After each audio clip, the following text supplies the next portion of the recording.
Great, thanks, Sue. Welcome, everyone, to our first webinar of the new or the not so new academic year.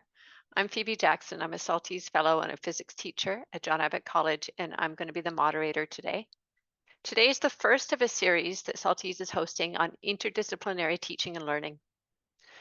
Interdisciplinarity, well, something that many of you have probably been involved in for a while, is relatively new in the post-secondary. Gone are the days when we can stay isolated in our departments, teaching our disciplines within our tight boundaries. We're now being asked to make connections across disciplines, across colleagues, even across faculties. All of this with a goal of preparing our students to be participatory citizens who can make informed decisions, both in their working and their daily lives. But while it's a noble goal, the reality is that most of us don't have a lot of experience with interdisciplinary teaching and learning. And going off what I've seen and what I've done, we're mostly taking a trial and error approach, hoping it works out in the end. So today's webinar, led by Dr. Andre Correa and Dr. Vivian Garcia de Stefani, will help us better understand what it means to teach in an interdisciplinary context. Our speakers will first guide us through the educational philosophy underpinning their approach so that we can see the importance of having a theoretical framework to situate our practice, especially in such uncharted territory. After that, our speakers will explain how they and their colleagues put this philosophy into practice, supporting their students on their interdisciplinary journeys. So now it's my pleasure to introduce our two speakers. Dr. Garcia de Stefani, Vivi, you can wave, holds a PhD in linguistics with a focus on language teaching and learning. Vivi is currently a full-time professor in Sao Paulo, Brazil, where she teaches at a variety of levels and conducts research with an emphasis on internationalization, language policies, teacher formation, culture, and educational technologies in language teaching and learning. Dr. Correa holds a PhD in education with a specialization in state policy and human development. He is a professor at the same institute as Vivi, but is at the moment doing a postdoctorate in sociology at UCAM. To honor the interdisciplinary nature of today's session, I wanted to mention that Andre also studied music in San Carlos and plays the clarinet. Vivi and Andre would like the webinar to be as interactive as possible, so anytime you have a question, just put up your hand virtually or type it in the chat, whatever you're more comfortable with, and I'll bring you to their attention. And also, as always, we have a very short 2-minute top survey for you to answer at the end of the webinar. And if you have to leave early, Sue will post it in the chat periodically. And if you're leaving and you don't know where the link is, just ask us. We'll put it in the chat for you. So like Sue said, thank you so much for joining us on your Friday and enjoy the session. I'll stop my screen share now. And Andre, it's over to you. Okay, I'm gonna share my screen then.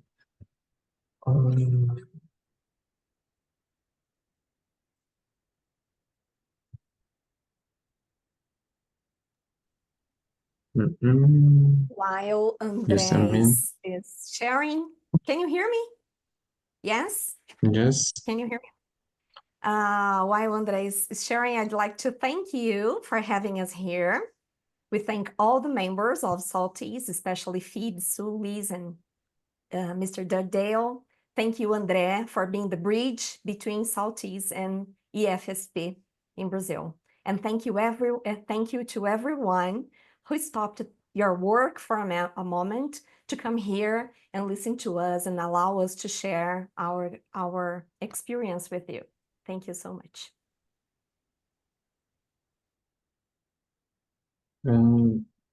Share it. Tell me if you can see my screen, please. Yes. It looks good. Okay. Oh, like Vivi said, it's an honor to be here. It's a real pleasure. And I would like to thank Liz, Phoebe, Sue.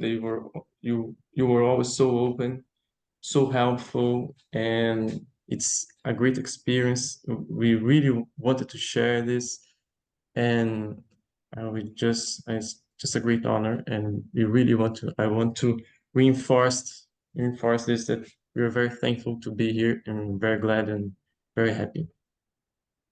Well, just like Phoebe said, I'm gonna start with like a philosophical approach. It's like I'm gonna it is a theoretical framework for what we did, but it really permeates everything. And I say that as a teacher in my practice, not just for this one thing that we did, but it's a kind of my formation took me to this place, and I used this framework, this theoretical framework, for my own practice. So I really thought that it was important to talk about it because it guides the whole process, and it was a crucial factor for our own work during the planning and the execution of this experience that we're gonna talk about.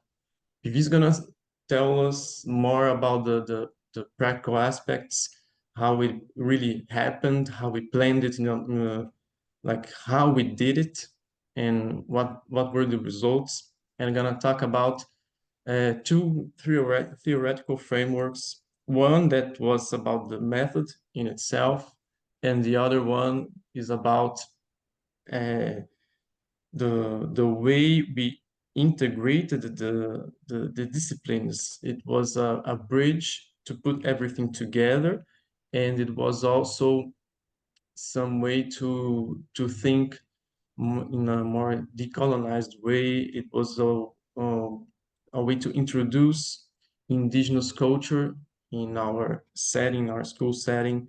So it really served as a bridge for all the disciplines to come together. It served also as another way to bring some of our indigenous culture into our curriculum, into our school dynamics.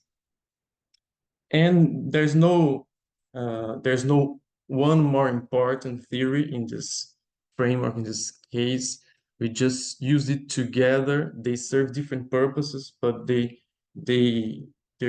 no more important theory, or they're both crucial for everything to work, but they serve different purposes.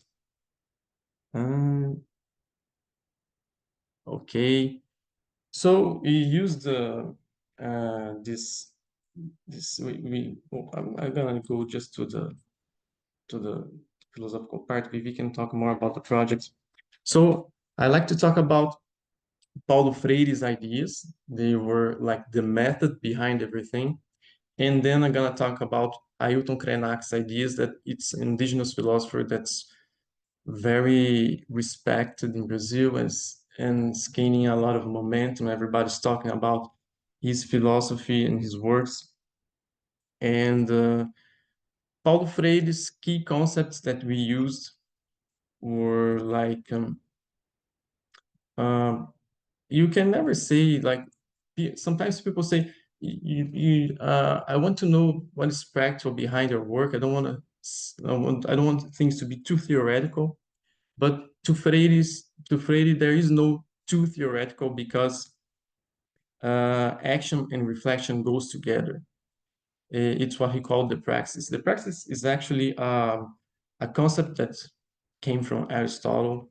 Sartre used it a lot, talked about it a lot. But to Freire, praxis is action and reflection. One important thing about one important thing about learning in Paulo Freire's ontology, Paulo Freire's concepts, is that it never stops. You can never stop learning, because to learn is to be human. He's heavily influenced by existentialism, and if existentialism says that there is no essence to the human being, perhaps to Freire, he would say that knowledge and learning is the substance of the human being. And we are all this work in progress for all of our lives. So to learn is to be human. But it's not like something that is a given. It's not like something that is deterministic. You have to intentionally learn. And you do that by interacting in dialogue with other people and with the world itself. with experiences.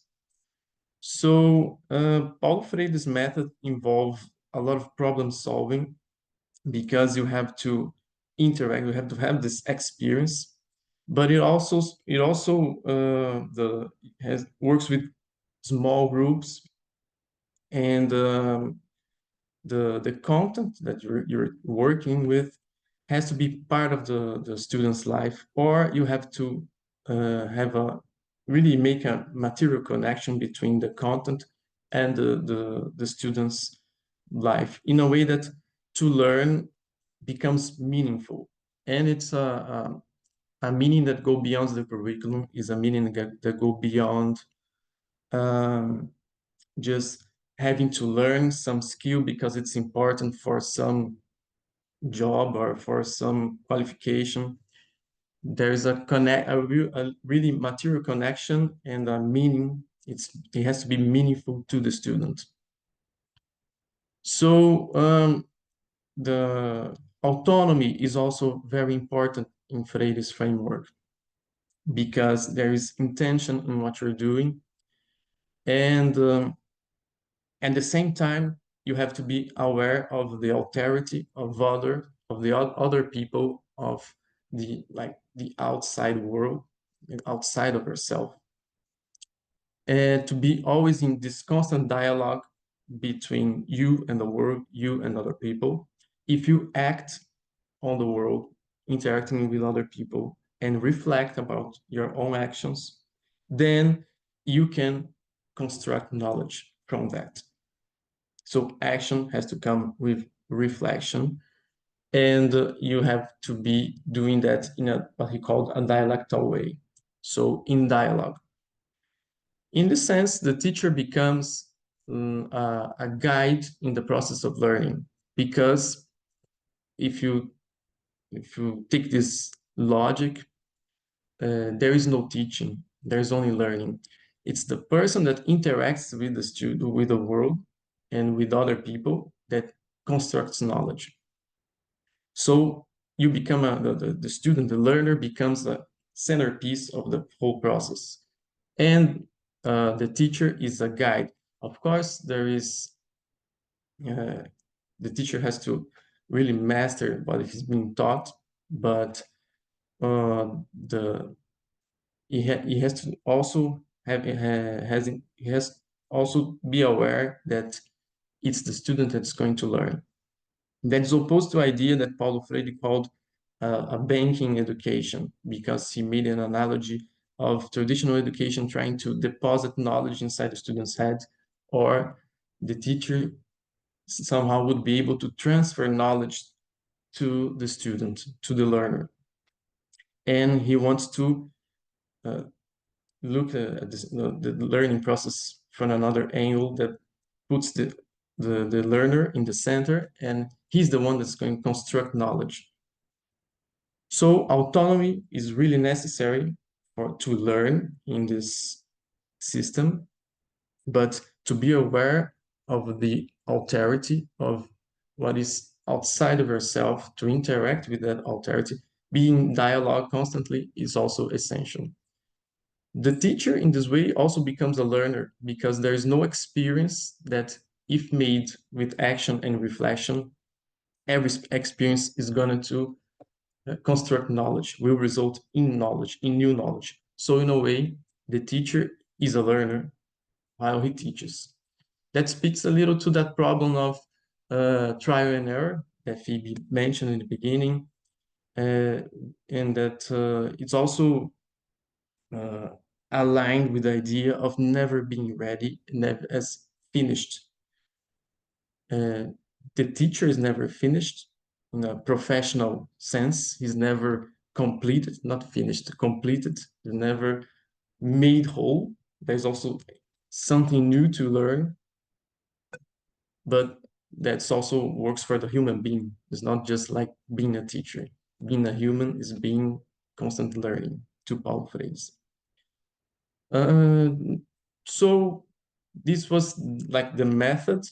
We used small groups with problem solving and trying to make the student connect to the meaning of what was being taught in a very ontological way, which means for what that means for their lives.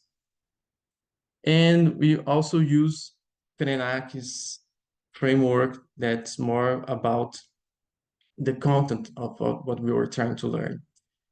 In his work, Futuro Ancestral, I really like the title in Portuguese because it's like a wordplay, because the word for future, futuro, and ancestor, ancestral, are nouns, but they can also be adjectives, qualities. So future is something in the future, and ancestral can also mean not ancestor, but ancient, that came before. So it's like, I really like the this ambiguous way that we can look at the title of the book in Portuguese. We don't know if he's talking about a future ancestor or he's talking about a future that is also ancient. And the meaning behind all that is that he wants to he wants us to look at time in a different way, not in a Western way, as in a line, an historical line with a beginning and an end, with a process of cause and effect that is a straight line.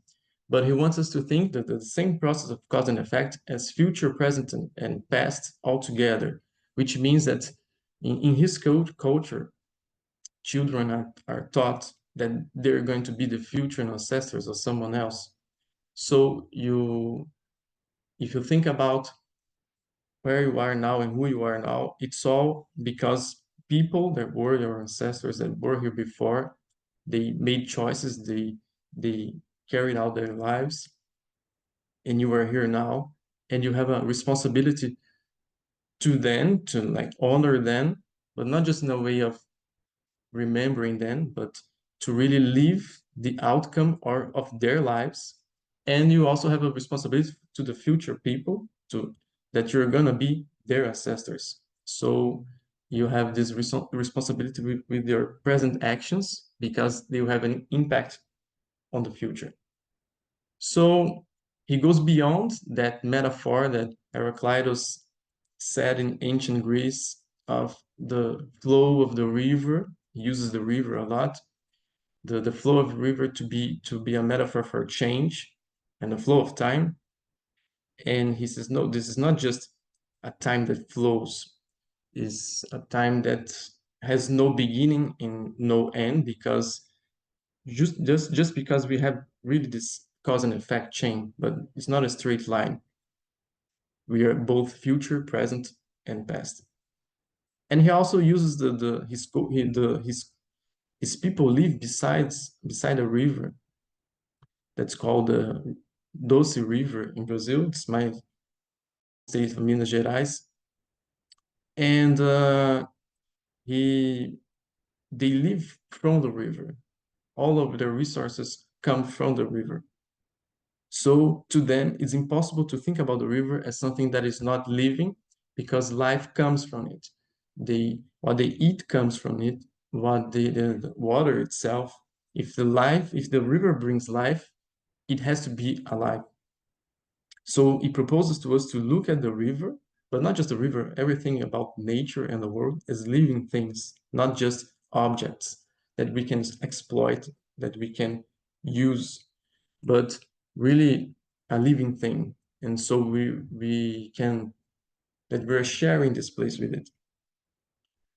So we use the metaphor for the river to talk about the rivers in our town, in our hometown, because the town was built around the river because it was a source of resources, a source of life. And now, after climate changes and everything that's going on, the river became like a problem or a nuisance to the town because it has floodings. There's a lot of seasonal problems that come with the seasonal rain, and the river overflows, and there's political fights over it, and our relationship with the river in our hometown changed completely. We built the town around the river because it was a source of life, and now it's a source of problem. At the same time, it was a way to connect with the indigenous culture, like bringing something that's decolonized, something that's not a Western way of looking at the problem. And it was a point, a starting point for the whole project. We really started by reading his philosophy in the class and talking about it. And then we moved on to other aspects, always having in mind our relationship with the river and what he brings, what he says about it. So here I brought some, I actually didn't use the slides much, but I brought here some key aspects about Freire's ideas that guided our work, like the idea to be humans, to be unfinished, autonomy, critical thinking, learning as a constant. Here, the main aspects of Krenak's philosophy. This is Ailton Krenak himself. And here I brought some small. I made some small diagrams of this two concepts that they have so much in common and they really work together.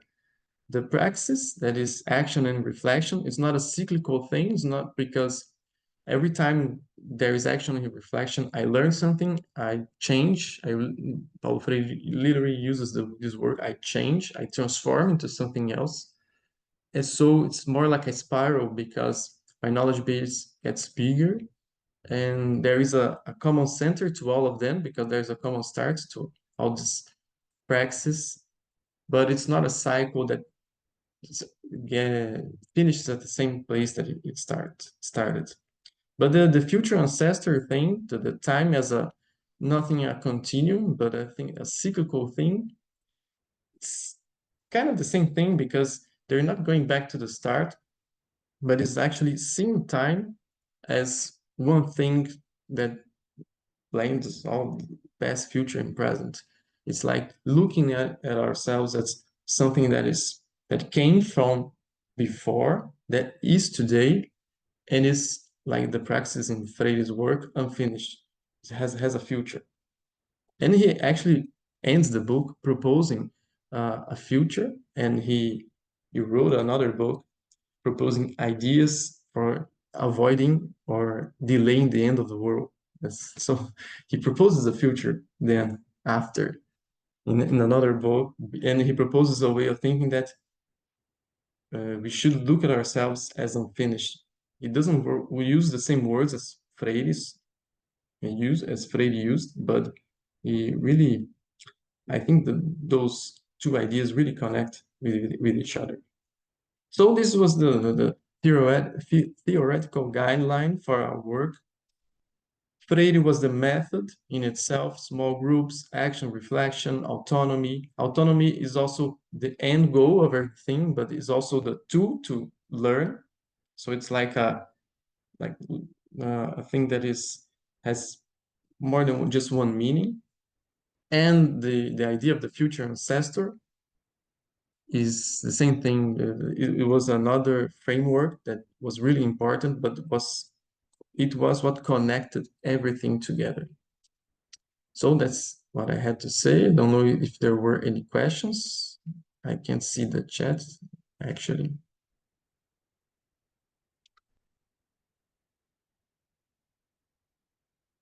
Oh, I'm muted. Does anyone have any questions? You can raise your virtual hands. I might have a question if no one does.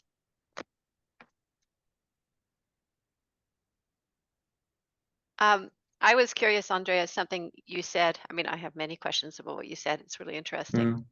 But something you mentioned made me think, did you discuss this philosophy with your students, or was it between colleagues only? No, we discussed it between us, but we actually started the whole project reading together his work with the students. So we went to class and we read everything, not everything, some key parts of the text, and we discussed it during class. So the very beginning of the whole process was discussion, like reflection and then action. So we brought the text in, we read together in class, and something that really worked was, and I was a bit surprised, I thought the students would find that like boring, dull. We just we put on a slideshow with the text, and we we called participants, volunteers, to read some of the text, and they read it out loud, and we talked about it in class. It really worked, like, and that's really interesting because Krenak he defends the orality of culture, talking, not just writing. His writing is very sometimes difficult to read for someone that is used to read academic texts because it's more like a stream of thoughts from someone that's speaking. What he's thinking is not really uh, organized in a Cartesian way. And that worked in class too. And I was a bit surprised. Perhaps I was a little prejudiced about it. I thought the students would find it boring, but they really found it very interesting to just talk about the text. Thank you. You're welcome. This asked how many people know about Paulo Freire's work. Who? In Brazil, he's like literally the patron of education. It was during Bolsonaro's years, it was very turbulent because there was an ideological attack on his person, on his figure, on what he represented in education. And in Europe, he's very well read and know there are Paulo Freire's institutes around Europe, and he's very talked about in Europe.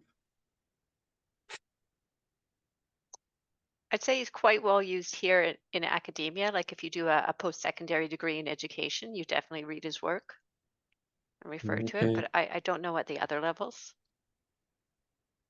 okay. I'm just really starting to know what is the academics here.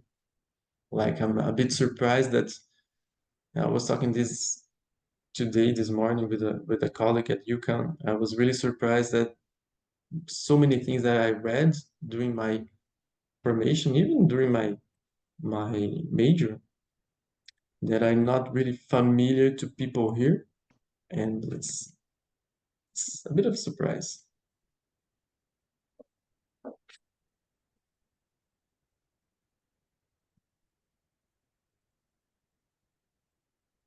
Mm, yeah, and it's confirmed in the chat here that at least some BEds also bring him up. So I'd say he's quite well known if you have some formal teacher education, but as post-secondary educations, we generally don't have that training. And so we don't have that philosophical background. So that was really helpful, what you've explained. okay.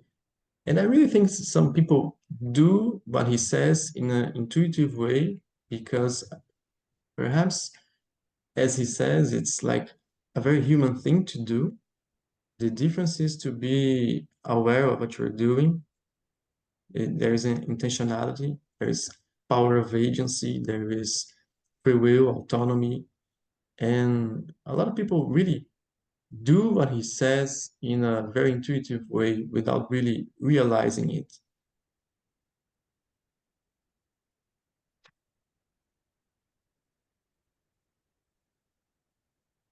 Oh, AI.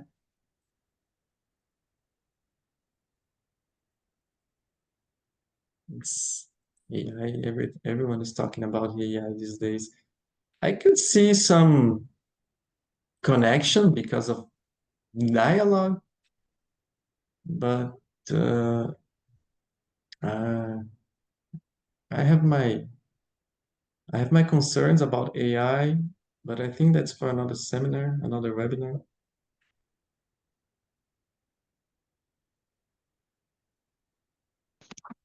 I don't see any other questions, Andre, so I think you're okay to keep going. And Okay. Vivi, who I think has something to say next. Do I also I'm gonna keep sharing my screen, and Vivi, you tell me when to change the slides. and I'll do it. Okay, Andrea, thank you. Do you think I should go back to the start because there's a title? No, you can keep going. No? Okay.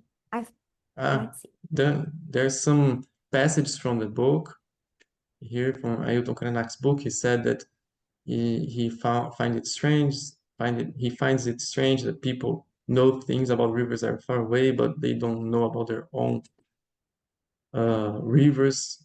Something about thinking a decolonized way, and how we treat the rivers as if they were not living.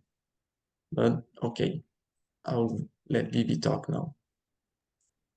Okay. Thank you, Andrea.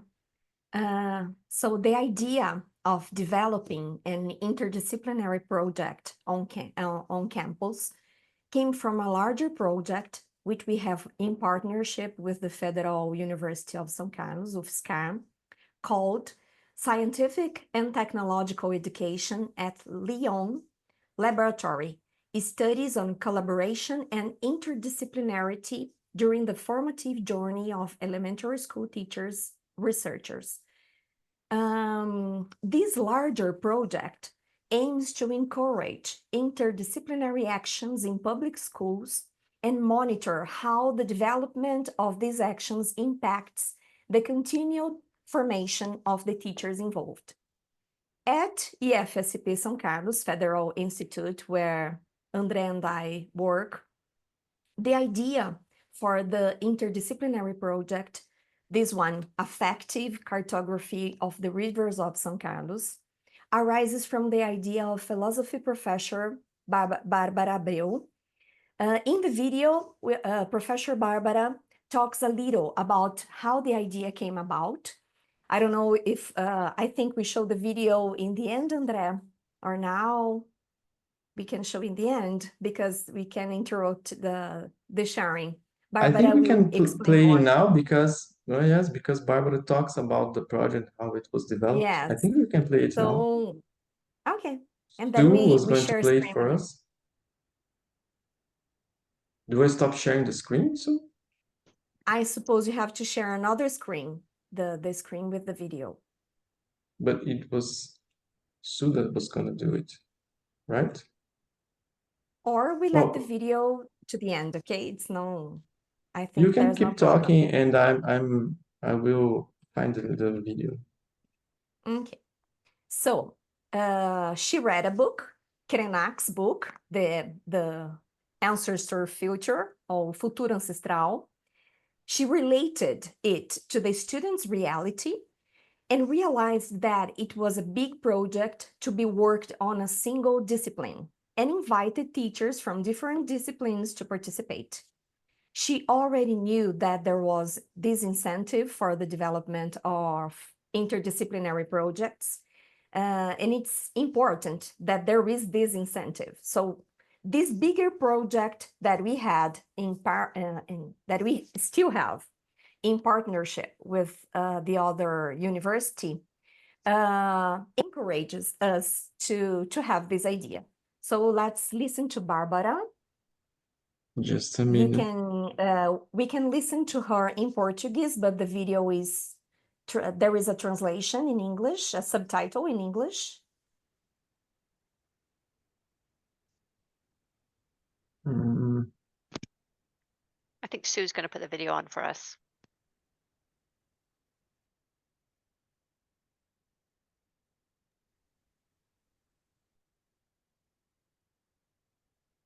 Can you hear me? Yes. Yep. Yes.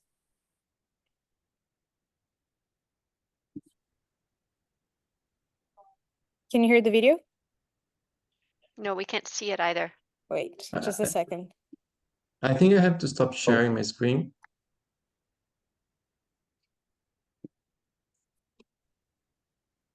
Could you just give me a second?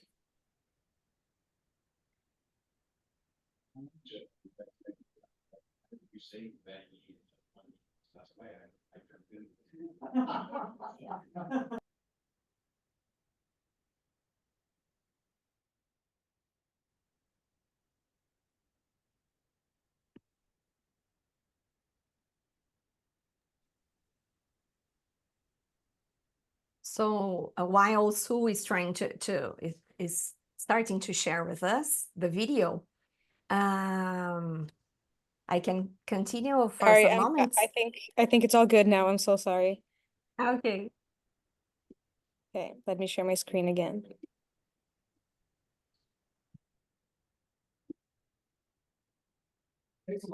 Olá, meu nome é Bárbara.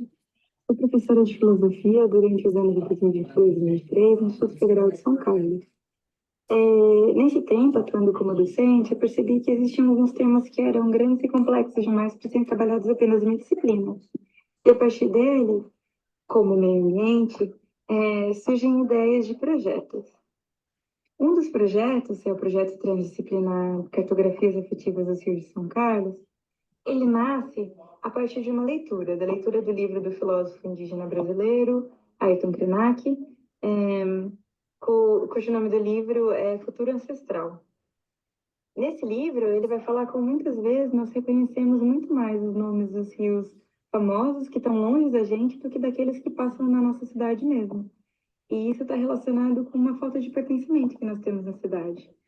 Então, olhando para a realidade de onde o Instituto está alocado, da quantidade de rios que tem no entorno, eu também pensei a quantidade de histórias que ali estavam atravessadas. Então, conversando com professores, colegas que toparam o projeto, a gente elaborou e realizou esse projeto como um projeto piloto durante o ano de 2023 e conseguiu, junto com os alunos, pensando o protagonismo deles, elaborar algumas formas de manifestações de linguagens, tanto artísticas quanto mais acadêmicas, por exemplo, como banners, ou lambe-lambe, que é um cartaz que se cola em lugares públicos, ou ainda a elaboração de podcast, um documentário, onde os alunos, pelo seu protagonismo, faziam pesquisas e recebiam aulas que eram aulas interdisciplinares ou transdisciplinares, onde nós, professores, de uma maneira bastante ousada e também com apoio da coordenação, dissolvemos as aulas especializadas. Então, os alunos não mais tinham aulas de filosofia, português, espanhol, artes, geografia, química. Eles tinham aulas mistas. Então, entrávamos na sala, eu e o professor, que dava aula de filosofia, e o professor de geografia. E juntos nós trabalhávamos temáticas de uma maneira mais interdisciplinar. Ou então, uma professora de língua, o professor de artes entraram para falar de uma maneira também mais dissolvida dessa questão especializada sobre o tema.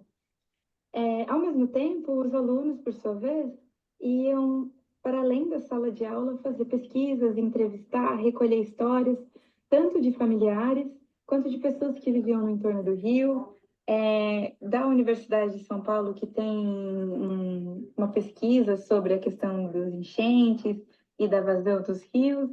E então foi um projeto que possibilitou que os alunos, no decorrer do tempo, levantassem esse material, refletissem sobre a própria cidade e também possibilitou que nós, professores, de uma maneira integrada, trabalhássemos de uma forma transdisciplinar no projeto. Obviamente tivemos dificuldades, porque ele foi um projeto muito novo, então nossas reuniões precisavam ser semanais para montar as aulas, e os alunos não entenderam de começo que eles precisavam também compor o que seriam aquelas aulas, que não bastava chegar o conteúdo pronto como eles recebem na maior parte das vezes, mas eles também eram atores e produtores do conhecimento que ali ia ser divulgado. Mas, como um todo, eu diria que o projeto foi um projeto bem sucedido e que ele conseguiu refletir de uma perspectiva ocidental, mas também de uma perspectiva crítica sobre os rios da cidade, aproximar os alunos e também os professores do que é o meio de São Carlos e de onde o Instituto Federal está instalado.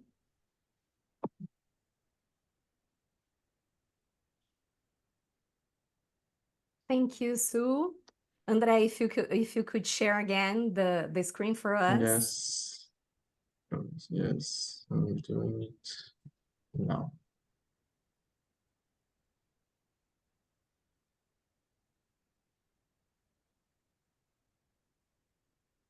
Can you see it?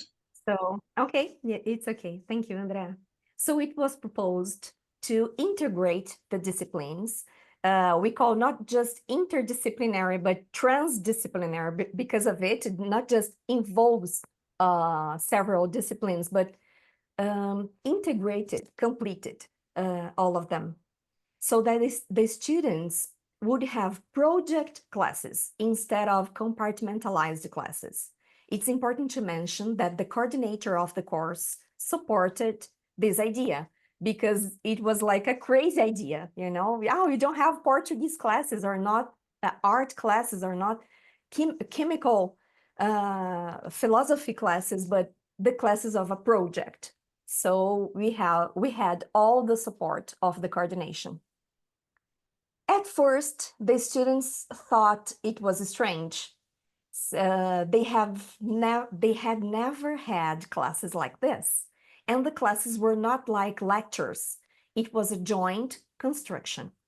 We encouraged them to research, to seek out the information they needed to carry out the project activities.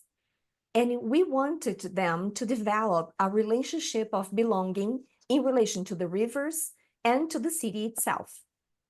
So we instructed students to research the stories of the main rivers that pass through the city, not only the history in books, but the history that the residents tell, the story of those who saw the city transforming. And the city's relationship with its river is often one of conflict. The city suffers from flood in the summer. We even had rain damage 2 days ago here in São Carlos. Thanks God you're not here, André.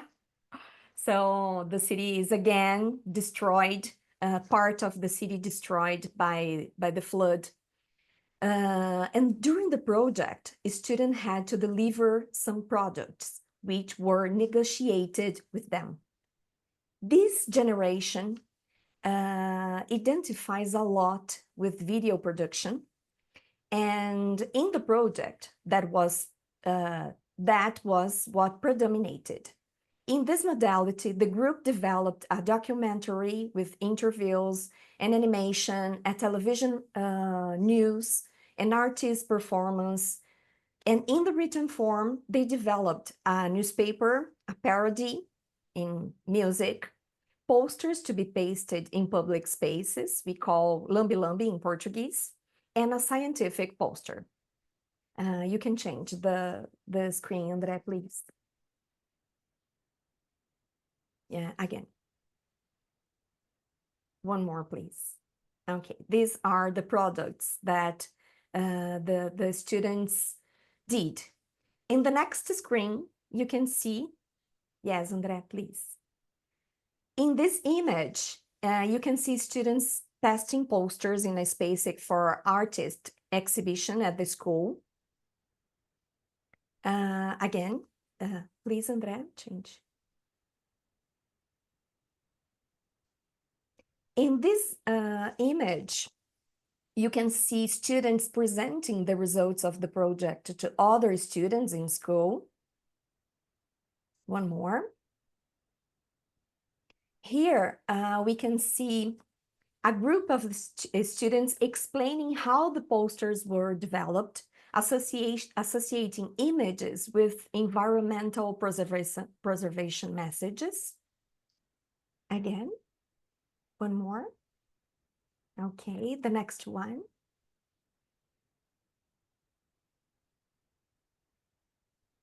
Okay, these are the posters again. Okay, André. And here you can see one of, here are images of the posters. This one says, there is no plan B. It says that the roots of the city are being destroyed, and these roots go back not only to the rivers, but also to the indigenous people. Okay, the next one.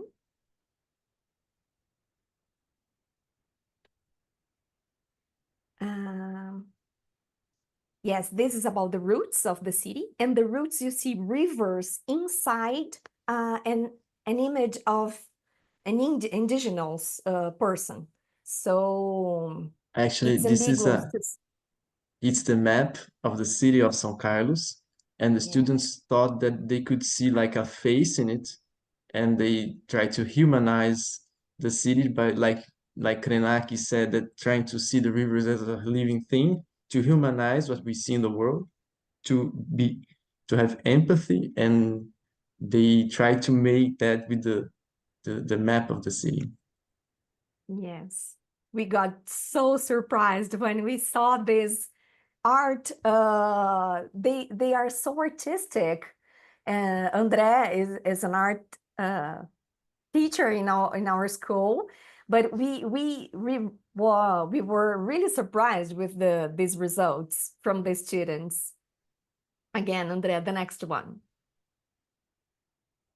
And the students explained to us and to in this exhibition how they got this idea, what they intend to express. And this one says, "My place is in the river," also highlighting the importance and protagonism of indigenous peoples. The next one.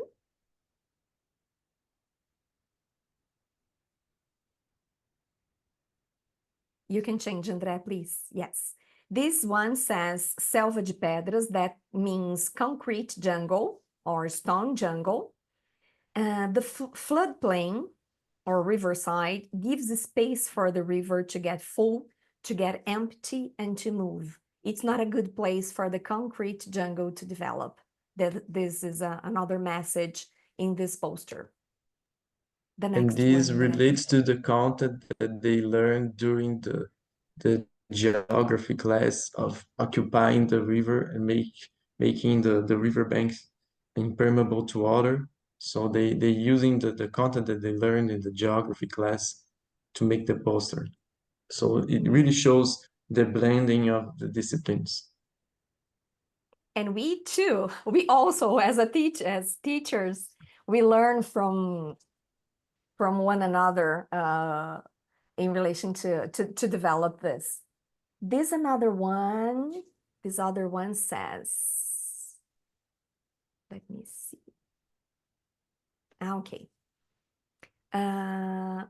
Why does the river have to stay in line and you don't? Why does the river have to stay in line and you don't? That's the question.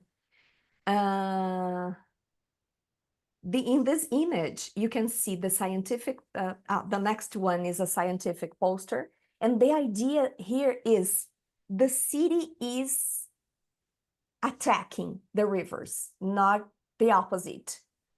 And this one is an image, you can see the scientific poster that they also produced in the project.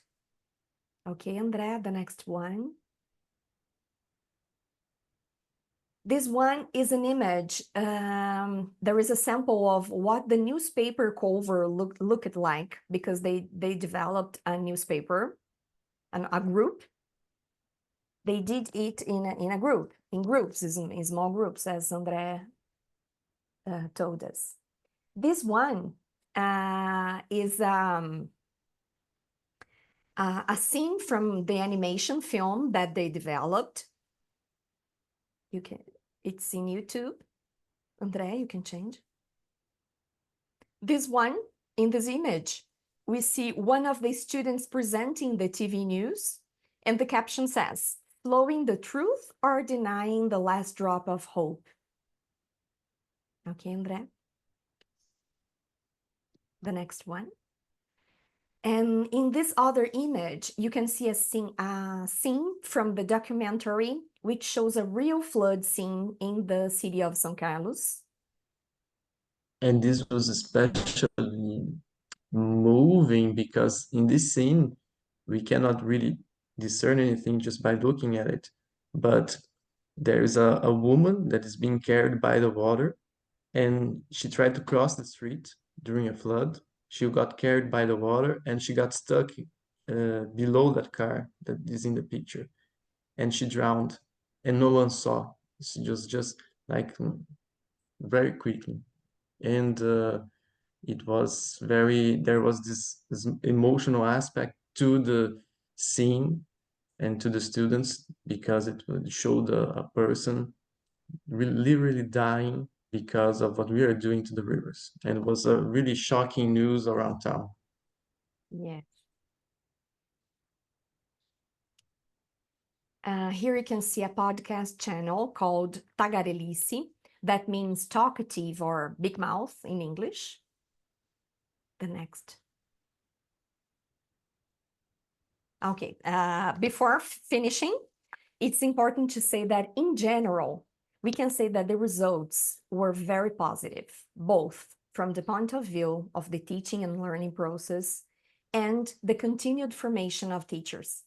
In relation to the students, we realized that in addition to acquiring the context of the subjects, in the case of the Portuguese subject, they should improve their textual production in different genres, which happened through the project. They were encouraged to develop autonomy learning, to build knowledge with us, teachers. They understood better the city where they live. They felt like they belonged to the city. They felt part of the problems, but also part of the solutions that can be taken to minimize these problems. They feel like they can do something. In relation to teacher formation, we can say that working in a network is a harder work because it requires meeting, preferably presential face-to-face meetings. You have to be together to share. It's a joint construction process too. We share new ways of teachings, new methodologies, new approaches, new ways of evaluating, and we need to be opened for students to help us in this process of our continued education. We teach students, but we also learn a lot from them. When there is sharing and networking, the teaching and learning process becomes more meaningful. We are forming citizens for the world, citizens who need to think about solutions to social problems, to climate problems that affect us. And only critical and participatory citizens can think of the solutions. So the teaching we provide must be coherent with the world we want to have in the future.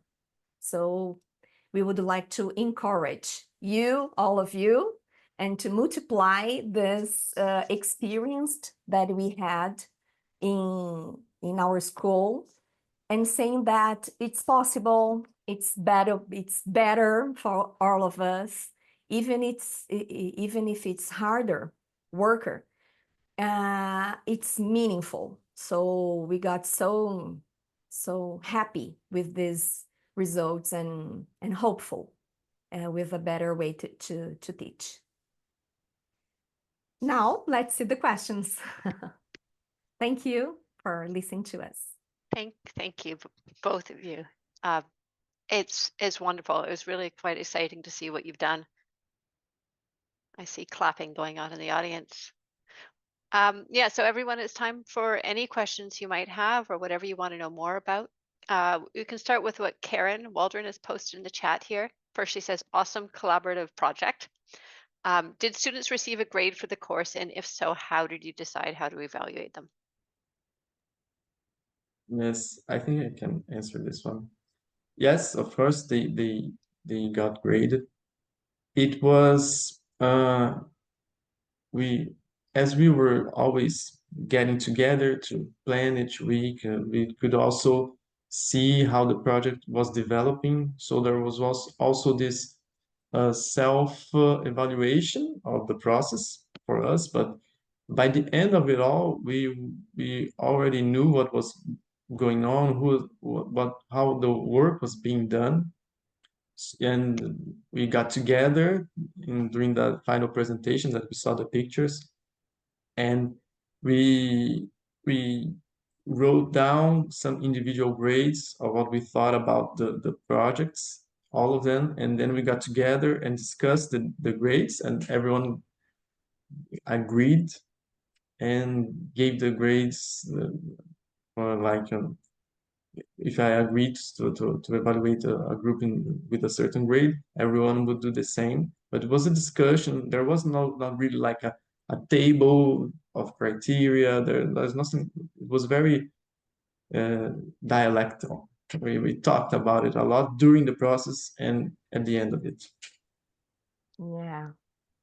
It's important to mention that when we are talking about the project, we the teachers involved, we told to each other how to evaluate in a critical manner. We can't be traditional in assessment because we are not traditional in the method or approach. So we have to be current with the assessment. So we ask the students to participate of this choice, how to evaluate them in this path, because they were developing different kind of works, different kind of projects. One group, a music, the other one, an animation, the other one, a newspaper. So how to evaluate these different products in different ways. So we think about criteria like the presentation, the theme, if they cover the theme, the content and creativity, the fluence on the presentation because they presented all these works, these projects to other students, the integration with the group because it's important to be to consider it because sometimes some students don't integrate and it's difficult to evaluate in this case. So we did something different in relation to evaluation besides the self-evaluation that André is mentioning. So and we discussed together too at the time. And there were groups that were so involved in it that they didn't really care anymore. They were more interested in displaying the results to their colleagues. They were more interested in will they like what we did, what we had done, what would they think about it? And they didn't really care about the grade. So that was, to me, it was I hate what I call the bureaucracy of teaching, and giving grades, it's a big part of it. So to me, that was the best part of it.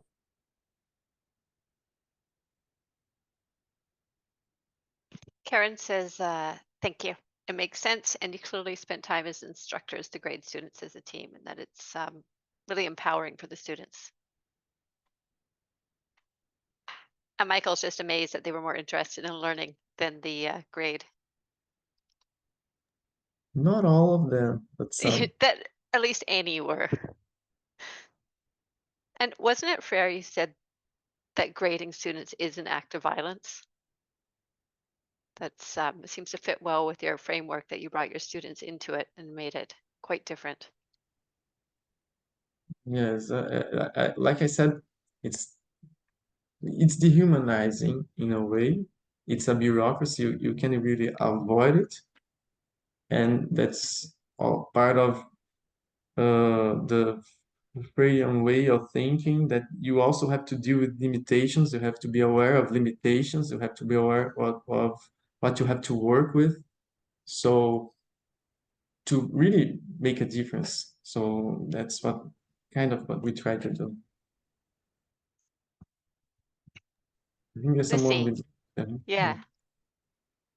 Go ahead. So I'd like to thank you for the presentation. It was super interesting, and especially because I see some similarities with a project that we are running here at Vanier between biology and chemistry this semester, in which the students have to create an art piece to display connections between big ideas from these two disciplines and sometimes other disciplines that they want to bring in.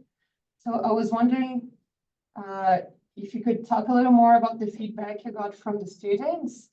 And so I guess 3 questions, like talk more about the feedback from the students. How many times have you run this project with them? And if it ended up sparking other ideas of other topics, or if you plan on like doing it centered around the rivers on multiple like iterations. Do you want to answer? We can answer together. Okay. Okay. We did it in one semester only, because it was a pilot project just to see if it works. The students in relation to the feedback of the students, in the beginning they thought, oh, it's not classes. They are not teaching classes. It's strange for them. It's like they don't feel they were having classes. It's like because they really had to work on this. We don't give everything ready in a kind of lecture about it. But we stimulate them to get the information that they need. So the students for us were like researchers. We saw the students as researchers. And the students are not used to this role, but we bet on this, you know, even if it's in the beginning, it was not, we have to adjust, you know, in the beginning, it's like we leave the comfort zone. Our comfort zone as teachers is to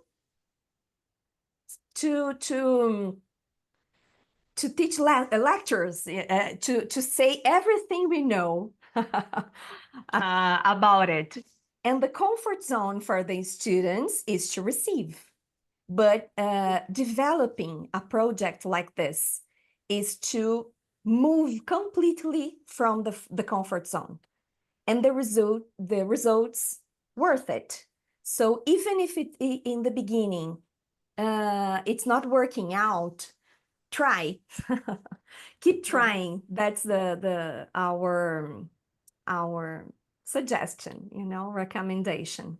And there is another question that you remember. If in the process of running the project, other ideas appeared that maybe instead of focusing around rivers, they would choose another issue or another situation to explore in a future semester or year. Yeah, okay. Another, we were so focused on the river, but of course they discovered, for example, they went to University of São Paulo to interview professors specialized in environment. Sometimes they didn't know about these places, or and in relation to talk to people in the family, to the grandpa and grandma, they mentioned, oh, it was so good to talk to my grandpa. They knew about many things about the city that I didn't know that they knew. So we improved this connection with the family, incentivizing them talking to neighbors. And people, and many times they don't talk about this. How was this simple question, grandpa, grandma, how was the city 50 years ago? So they realized the importance to talk about this. And this is something very important that we have to consider besides the river. But if you remember something while we were talking, please. Oh, that's great. Thank you, and congratulations. It's really an amazing project. Yes, it's just like I was saying in the chat that first, if their first feedback was, oh, I think you're giving us more work to do. It's just like that. You're like, this is gonna be a lot of work. But then they really got into it, and it was during the process. Other ideas always emerge, but the problem is being too improvisational can be like, you have to stick to a plan at least. You have to improvise a lot. You have to maneuver a lot. There are things that happen that you haven't planned for, but you have to stick to a plan because the student, he likes the autonomy, he likes freedom, but not too much freedom, because too much freedom you get lost. So you have to have someone that said, no, we're gonna go this way, you're gonna keep this way. But other ideas emerge for other projects, for other versions of it in the future. Unfortunately, our team got separated. And Barbara, that was the teacher that had the first idea, she's not working with us anymore. She was temporary, and her contract is over. She's not there anymore. I'm here for the year. I'm here in Quebec for until 2025. But I was thinking about other ideas. We could put the project in place again with the same topic, because we have already tried it once, and there will be different students to try it. So it's a good way to improve the same thing that we already planned.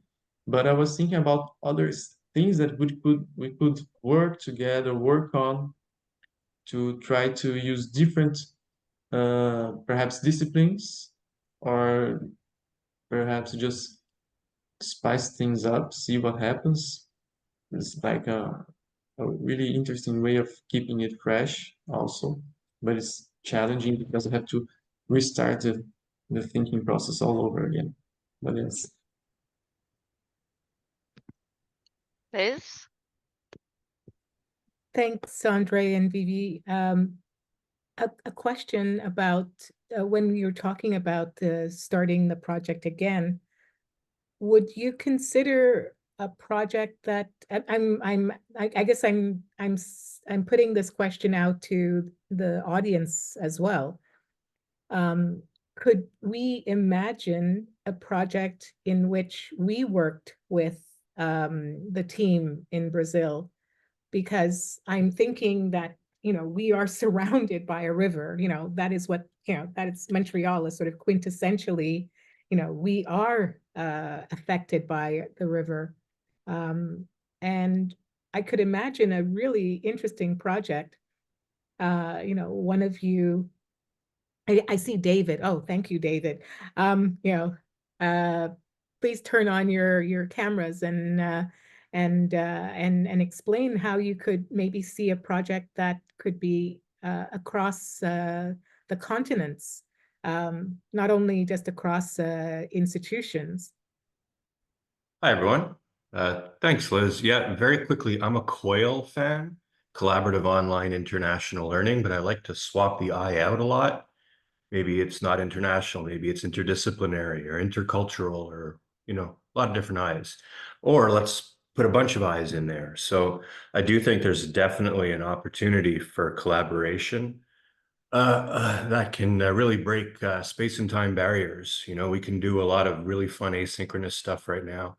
We've had a few projects at Vanier that have done things. Lisi's been involved in a couple of them, and then there's a bunch of other people where students really do dialogue with each other in meaningful ways. So it's kind of like experiential hands-on learning and project-based learning and a whole bunch of fun stuff rolled into one. So I'm actually hopefully going to be talking a little bit more about this at Intercollegiate Ped Day, but very happy if anyone wants to reach out to me at Vanier College or to anyone on my team to discuss further. I'll be reaching out to our wonderful presenters today to say, hey, I've got some people that would love to talk to you about perhaps doing something like this. Oh, let's do it. We are so interested in doing these bridges. It's important. I am coordination of linguistic policies in internationalization area here in Brazil. And if we think that we are forming citizens for the world, not for the city, but for the world, it's so important that we join cultures, So it can be with the river theme, or even with some other. For example, last year, we had I had a project with a school in Spain called We Are What We Eat. It's about food.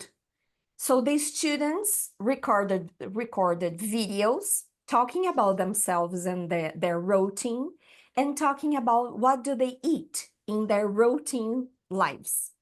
And what the students eat tell us a lot about culture, about healthy ways of life, and it was a very interesting result. And it's a way to get close. It's a way to understand other people and to respect other people. Many times we judge the people by not knowing them, you know, and there's no better people than other. There's no better culture. There are differences, and differences that have to be come to light, you know. So we have to think about ways of be together in projects that involve our students. We are so open to it in Brazil in general, not just in Federal Institute, but in Brazil. Let's do it.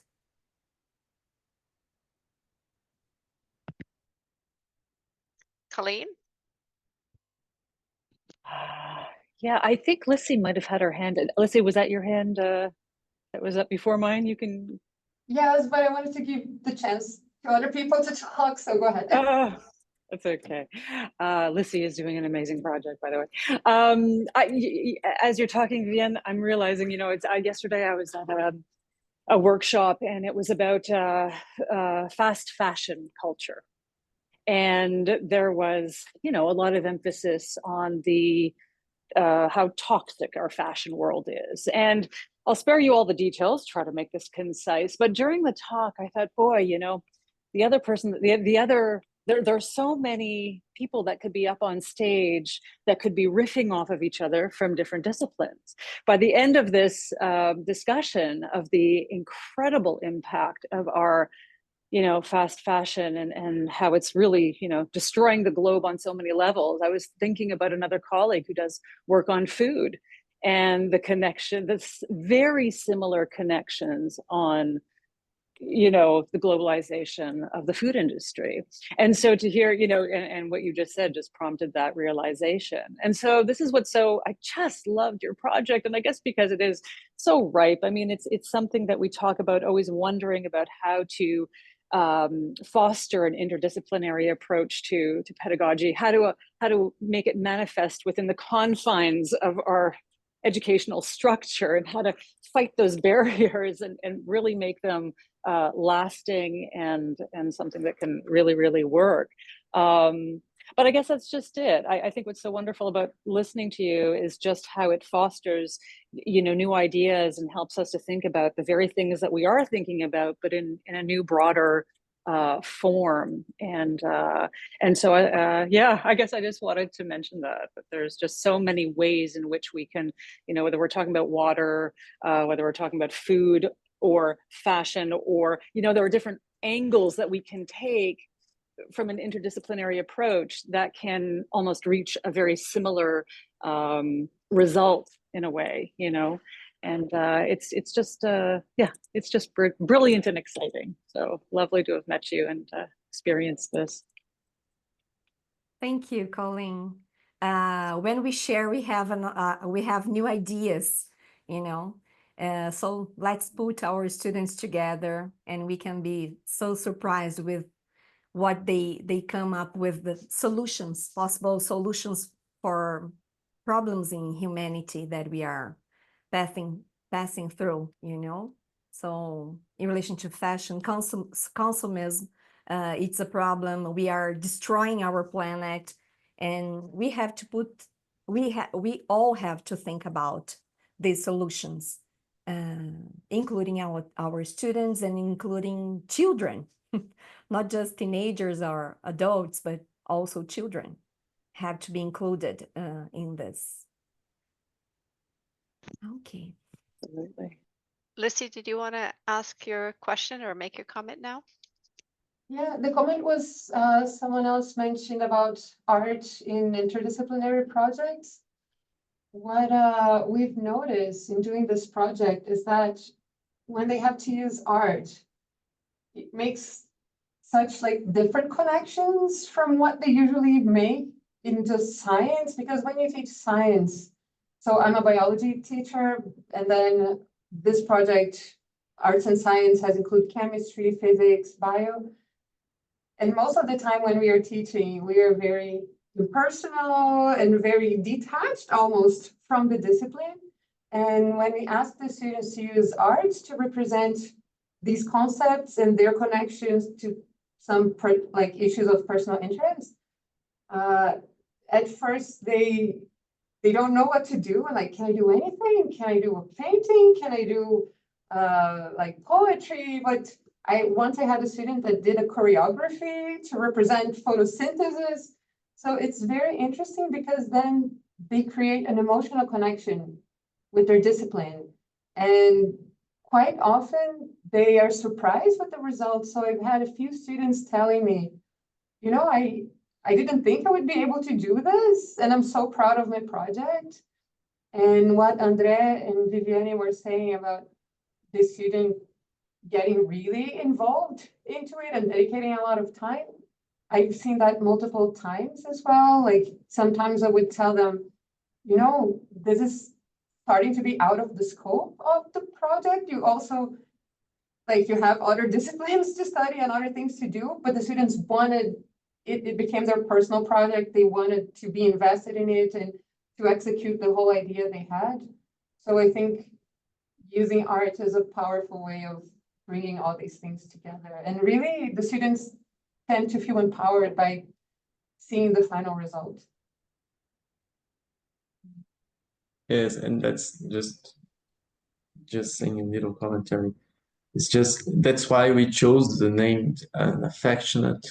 We use that word because it really, the idea is to bring emotion into it, like a connectional, an emotional connection. Freire talks a lot about the aesthetics of learning and this really this emotional connection, how it is important to the whole process. Art, it's literally creative process. So you engage the subject in a lot of ways because you're literally trying to create something new from it. It materializes also what you're doing. Sometimes you're talking about a very abstract concept, and then all of a sudden you have this performance that materializes what you're talking about, or a literal object in front of you. So I think the material aspect, this thing that becoming a part of the student reality is very powerful with art, in art. So it's not just like, oh, how can I make this a part of the student's life if it's just a subject so far away, so abstract, so theoretical. Perhaps art is one way to make it a part of the material life of the student. Yes, arts save souls, you know. Our soul needs arts, and arts, we can put art in everything, in every discipline. So it's important to value arts in our schools. And in Brazil, unfortunately, arts is not valued. They shouldn't have so few, a small part of their learning with arts, you know. And this project was a kind of way to put more art in their lives. I was wondering with your comment that we have a tendency to teach the way we learn, and our generation, we didn't learn together in the same box. I like to say we learned in a compartmentalized form. So it's difficult for us to teach in a different way, you know, because we reproduce patterns of learning. So sometimes we are doing something in our classes and we don't see the possibility to include other teachers, to include other disciplines and other subjects. We know how to include, but we try to do this alone. So doing this together, calling more people to participate is it's a lighter way to develop this kind of projects. I don't know if I answer exactly your question, but it comes to my mind when I listen to you. Liz, you've lowered your hand. Do you Yeah, want Lucy to finish us off here, or do you want to well, speak? I'll say something, but I wanted Lucy to respond because I think you were going to respond directly to this art question. Yeah, so maybe I'll try to be quick. It's just a final thought that I think it will likely, like hearing Viviane, you talk about the project, of course, like it feels inspiring, but I think there is a certain barrier, at least at college level. Okay, how do we implement this in practice? What do we do in the classroom? So for us, the Jason and I, we have a whole process. There are many steps to the evaluation, and a lot of the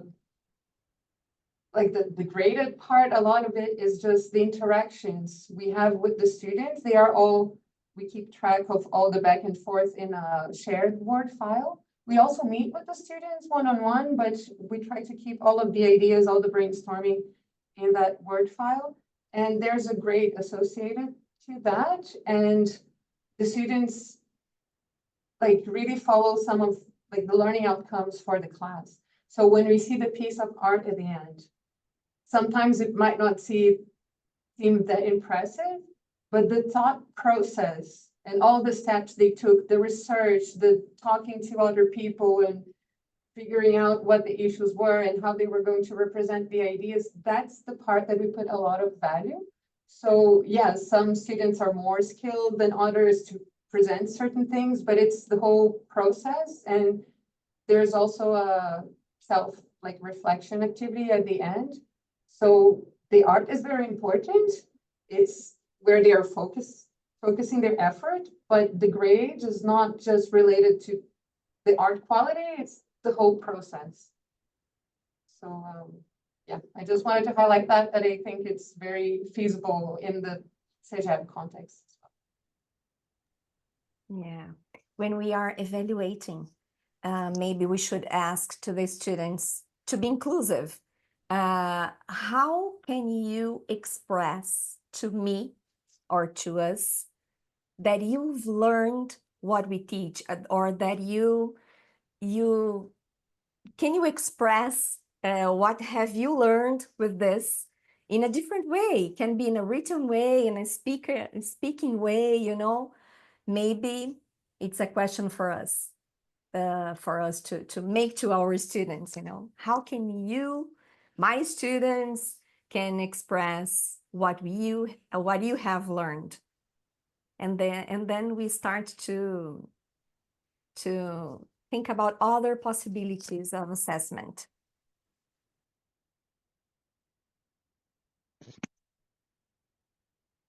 Okay, so it's 3:57, which I think is the perfect time to wrap up, especially on that note, which is inspiring to think about having the students so involved in that process.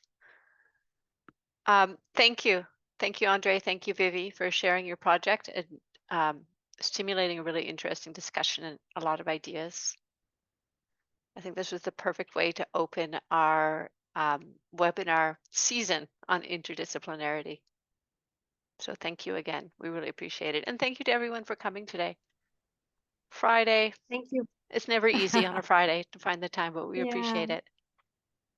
Thank you for having us. I hope we can do this. This is just one starting in our connections. Bye-bye. Thank you so much. That's right. Thank you very much. Everybody. To everyone who's here, if you're not gone, there's the chat's in the chat. The survey is in the chat.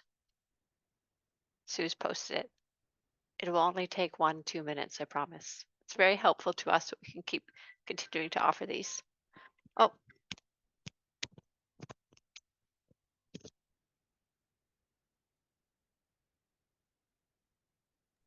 Thank you, Phoebe. Thank you, Sue. Yeah, obrigado. Tchau, obrigado. Ciao. So, were you happy?